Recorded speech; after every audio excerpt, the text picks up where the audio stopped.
We live in a society where honor is a distant memory.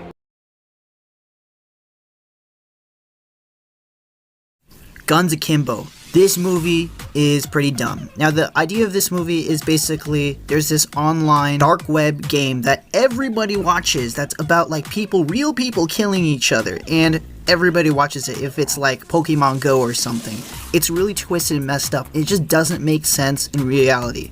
But that said, I still like it. The other thing about this movie is it's about our main character, how he gets like guns attached to his hands and he has to play it in this reality and he realizes how bad it actually is. That part I do like.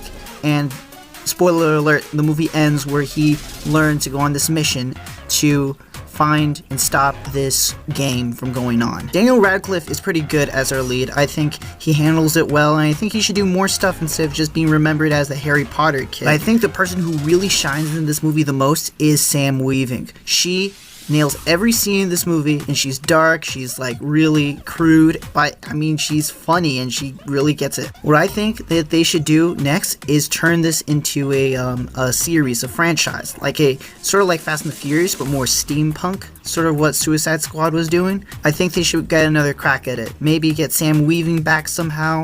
Take notes from Fast and the Furious. I think they can do it. Malcolm and Marie. Now, this movie is about a couple, a director and his girlfriend, talking about what happened after the premiere of his movie. Now, I love John David Washington and I love Zendaya. They did really well in this movie. They're really good acting, and basically the whole movie is about them fighting.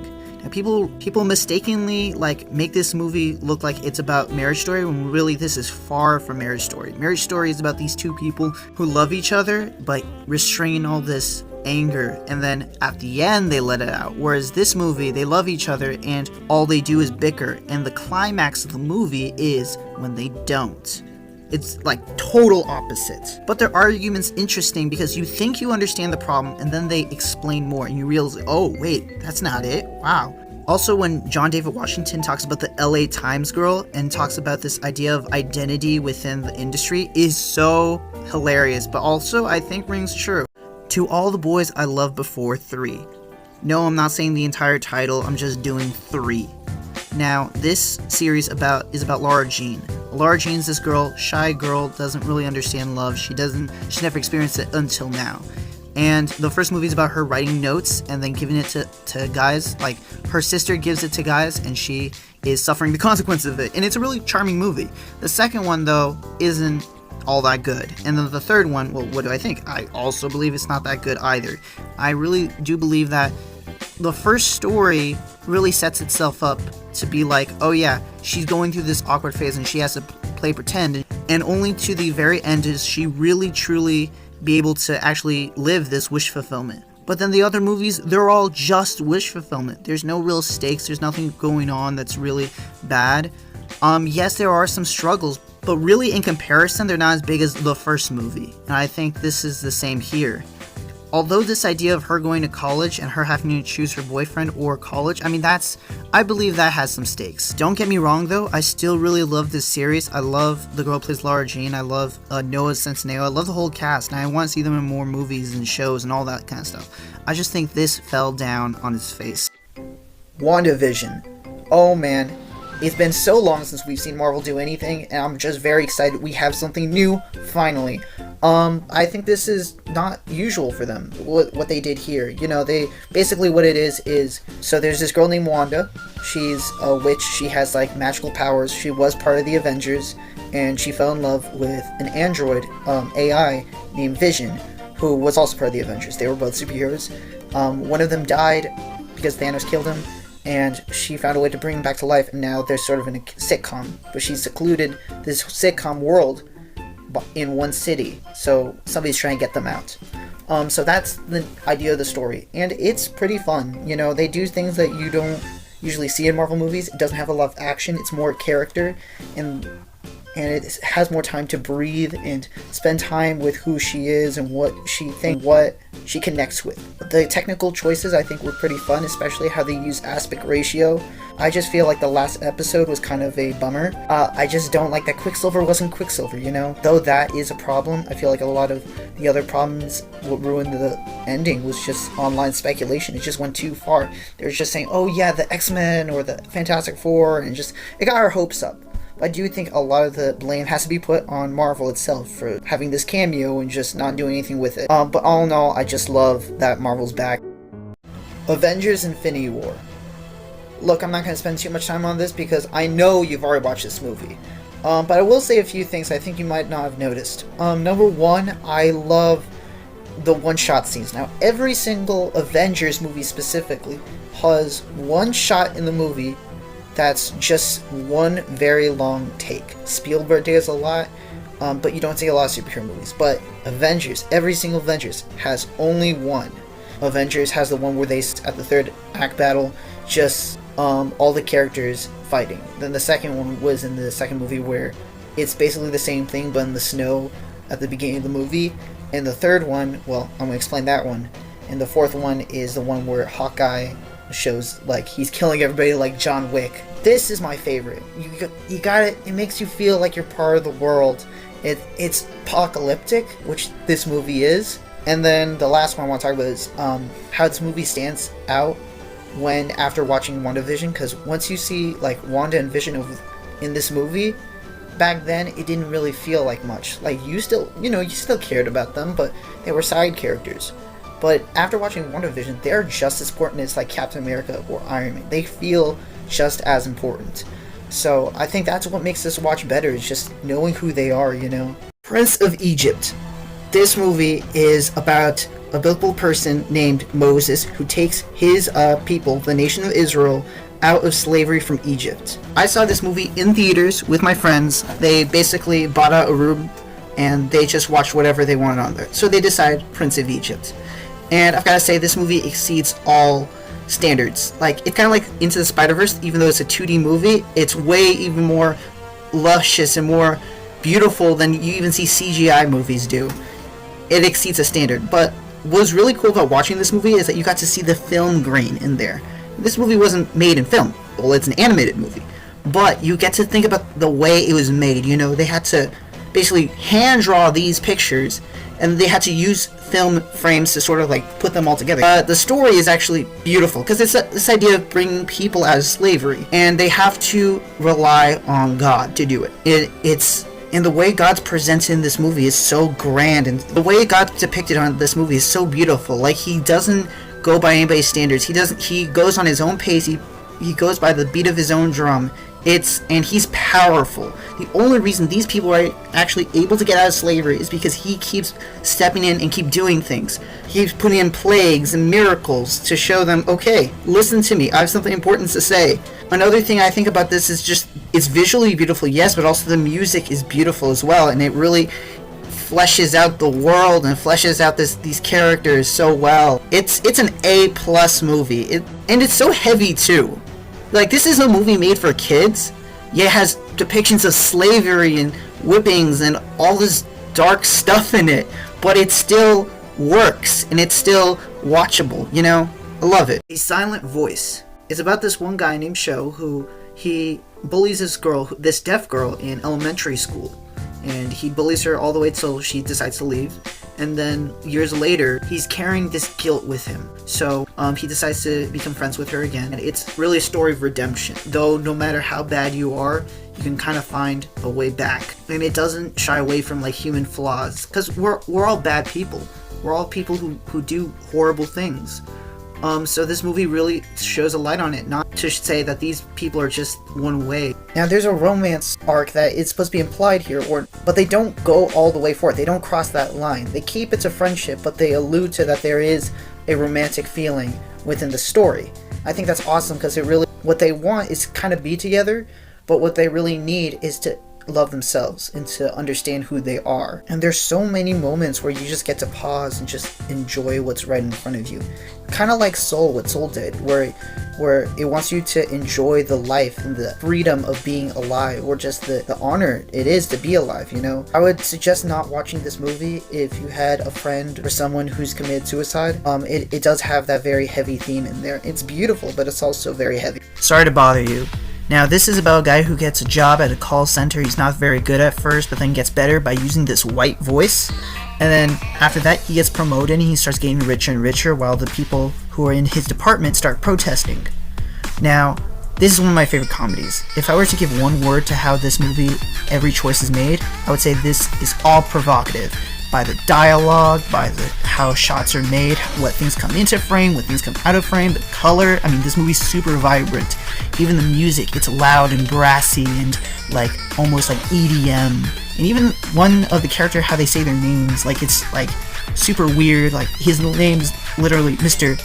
Like it's weird. It's really weird, but I still love it. I mean, that is why I love it. It's kind of really weird. Also, the cast is like, they're really good. Like, we got the usuals like Armie Hammer or Tessa Thompson, but we got Lakeith Stanfield. Like, he is starting to stand out in the industry. We've got him from like Uncut Gems or Knives Out, but this is where I recognize he was really good. Stephen Yeun as well. He's also really good. I'm glad that he's getting a lot of awards attention. Even Jermaine Fowler, you know, he was just in Coming to America too, and he's really good in that as well. And I mean, these actors, I'm glad they're getting a lot more work because of this movie. Even the message of the movie, though I don't necessarily agree with their ideas of capitalism, I do agree with when you're in the workplace, you have to give a certain persona that's not really yourself. I mean, they give you this example of him. He's like, he has this job and he has to sort of play a white person, a white middle-class person in order to get up on the ranks. Yet when he's at a party, he has to play this sort of black rapper. He's not a rapper, you know, that's not who he is, but he has to play that persona. Also this idea that in capitalism people are just okay with being abused, you know. Deadly Class. Now the plot of this show is very simple. It's about this kid who gets enrolled in a school for assassins, like, you know, Hogwarts for assassins. It has this world building that's so similar and so extensive, you know, but the characters shine the most in this show. Like Marcus, he's got a good side and a bad side. He's very bitter. He's very cynical. He's a little pretentious, but he has some good qualities I think even shine more. You know, he's a very loyal person. He loves his friends and he wants to do the best that he can for them. And he has a strict code, and he's a really cool character. Maria, she's bipolar. She goes through these like very interesting story. It also shows this idea of trauma, how trauma doesn't make you stronger but hurts you, and we shouldn't just allow that, like writing stories to help us think that this is just okay and it's gonna make her stronger, because it's not. Chico is her evil boyfriend. He's a little bit mustache twirling throughout the series. I don't like that. I think it was really cool when you got to see him like humanized, and you get to see, yes, you can get to see this awful bad side of him that's so evil. Sometimes you just want to kill him, but also there's this like tender heart humanity in him that you feel like they did dirty by cutting that off. And there's many times where it just felt like, okay, you're getting somewhere, and it just doesn't go anywhere. Chester, though, he's a formidable foe. He was Marcus's roommate who became a serial killer. This guy's unhinged, and this guy you actually want to kill. The people he's related to, you want to kill. Like, you want to kill them all. They're just the scum of the earth. And so he was done really well, and he really does chew up the scene wherever he is. You see Saya, who's played by Lana Condor, probably the reason why you watch this show. She's not that interesting in the beginning. She's very closed off. That's the nature of her character. So you only throughout the show are you able to sort of understand her and you know, feel for her. But I think the rats are awesome. So in this show there's like factions. So there's the Yakuza, the cartel, the KKK, you know, there's all these factions, but the rats are the ones that don't have their factions. They're not related to any gang or anything like that, so they just have to be by themselves. And it's just 3 characters, but it's really interesting to see the differences between how boys think and how girls think, and just the relationship between each other, and they really flesh that out with this group. We also got to talk about the cinematography. I think this is a show for on TV, but it has a very cinematic look, and that's due to its aspect ratio. That's very thin. That's why I like doing this type of aspect ratio in this show that I'm doing. It just looks cinematic. It looks cool. Also, I gotta say, I like the deep shadows that they put. I mean, it's a school for assassins. It's a dark show. It wouldn't make sense for them to have deep shadows, but they muddy up the colors so that instead of just looking like you have these black corners but you've got this bright color, but you just have a muddy look. I don't like that. In conclusion, I think this show is awesome at world building and its characters, and I'm very disappointed it didn't get a second season. But who knows, if you guys watch this and you guys like this, they might make it second season. Just, if you're gonna watch it quick. It's on Peacock, so you can watch it for free. Judas and the Black Messiah. This movie really lives up to what the trailer is. You know, it's a real life story about after Malcolm X died and after Martin Luther King died, there was a new man who sort of was the face of the African American population, the community. His name was Fred Hampton, and he was very inspirational. But the CIA was very scared of him, so they got somebody to go into the inside to kill him, basically. And, I mean, the movie, like, if you saw the trailer, you know, once you heard the... Yeah, that was it. And this movie feels like the trailer. It's very tense. It's very edge of your seat. And there's a lot new things that I just discovered. Its focus is not necessarily on white supremacy, but more towards police brutality. If you know about the Rainbow Coalition, you know that it's not just the black folk, but it's also people of every color. It's really most against police brutality, and I think this is what the movie is about, you know. And then we gotta talk about the two lead actors. It's Lakeith. I've been seeing him in more movies, and I love him. I think he's gonna be the next DiCaprio. I'm glad that he's actually getting Oscar love right now. So is Daniel Kaluuya, even though they're getting for a supporting actor when they were both lead actors in this movie. But hey, you know what? They deserve it because they're pretty awesome. Zack Snyder's Justice League. Okay, so this movie is pretty simple. It's just bad guy comes to Earth, heroes band together to stop him. But this is very different from how the 2017 version is, because it's 4 hours long and everything's totally different. Everything's bigger, everything's better, everything's a little more darker. But I think the characters are the ones who actually shine most. Cyborg, I mean, everybody's been saying he's the heart of the movie, and that's totally true. He is, out of everyone, the greatest hero in the story. He's a good person. You can tell by this time where he's seeing all the people, the financial things, and he can be able to move them around. He sees this one lady who's struggling with her finances, and he helps her out. He gives her a lot of money, and it's just whoa. If I was gonna be a hero, I would want to do that, you know, give somebody an opportunity. That's the most heroic thing you can do, I feel like. You see his relationship with his dad, how he sort of learns to embrace his capabilities, not see it as himself as a monster, but as somebody who's who has abilities, and he gets to relate with his dad and gets to know that his dad didn't make a mistake.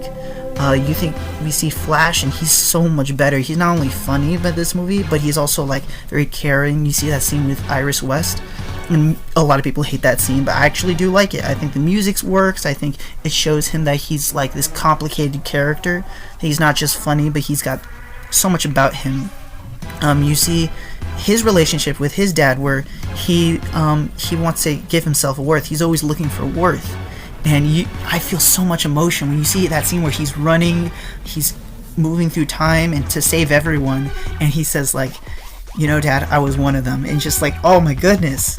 We see Superman. Well, Superman I don't think has changed that much. I mean, I think his best he was in is Man of Steel. Every other one, it just got a little bit worse, but I mean, it's not that bad. But I don't think it's changed much. It's just now not cringy. Steppenwolf, I think, was probably one of the biggest changes, because he looks totally different. He looks much scarier, except for his eyes. I think that's interesting, because if you look at the concept art, he looks very scary. He has black eyes, but in this one, he's got human eyes, so you can sort of see where he's coming from. And when he says that he has a debt 1,000 worlds, what? You kind of get where he's coming from, unlike the other one where he's just wants more wives, I guess. I don't know, it's weird. We see the music is different. It's so much better. When Superman Like Superman's theme, like number one, they carry on the themes from Man of Steel and from Batman vs Superman. They keep on the continuity, which is awesome. But also the music's a lot more heavy. You know, when you hear that song coming in, when they see the body in the truck, he's like, oh, this is heavy. Something big is gonna happen. You know, and that soft ballad that's part of his theme is used as a fanfare. And you just feel all the emotion, all like you feel like this is the climax of the entire story, you know? I think that's incredible. And Wonder Woman, like the new thing that they add where they give that chant makes her like feel of something of legend, and I think that's, oh my goodness, it's a step up. I think it's probably the best music from Wonder Woman, you know? The needle drops, as I said, they just give more depth to each scene. It's not just like, except for one scene, but it just makes the scene cooler anyway. And then the main theme of the movie is like, it's worth the story we're watching, you know? It's like Black Panther's theme or like the Avengers theme. Like, I feel like over time we'll get to know it and we'll get to like put it in the culture zeitgeist. I feel like it's worth that. I love when they talk about the Age of Heroes, you know, you see like many movies when they're talking about humanity and compared to like aliens coming and like humanity's like so far behind, they're like the dumb ones, but here you get to see they actually protect themselves, they actually stood a chance, you know, and it makes me proud of, it's like, hey, humanity, we're not that bad, you know. One thing I think could have been better was some of the mundane experiences. There was a lot of them, and I thought they were pretty good. It gives you a little more time to breathe, but I think it would have been better. I think they would have done better just to go a little more Terrence Malick in there. I think they went a little bit in that Terrence Malick, but I think they could have been more.